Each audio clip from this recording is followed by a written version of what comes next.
À qui la faute? C'est la question essentielle de ce procès. Sur le banc des accusés, le directeur de la société Azur Hélicoptère, qui possède un site à Bron.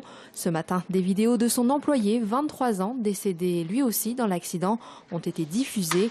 On y voit le jeune pilote effectuer des manœuvres insensées, et cela avec des passagers à bord. Un laxisme pointé du doigt par la partie civile.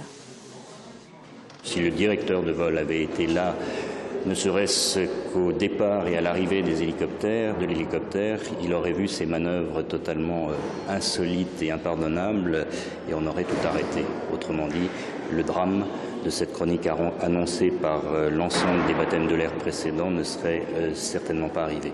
Bilan de cette effroyable succession d'erreurs, 7 morts, 6 employés du parc Walibi qui étaient montés à bord de l'hélicoptère à l'occasion de l'anniversaire de l'établissement et le pilote Anthony Morin dont la famille est aujourd'hui partie civile. C'est vrai qu'on est responsable, c'est vrai que cet accident est plus que tragique. Mais il n'en demeure pas moins qu'Anthony reste une victime. Parce que si tout cela s'est passé dans ces conditions, si on en est arrivé à cet accident fatal, c'est bien parce qu'il y a un problème d'organisation dans cette société. Le procès devrait se tenir jusqu'à mercredi. Mis en examen pour homicide involontaire, le président de la société Azur Hélicoptère encourt jusqu'à 5 ans de prison.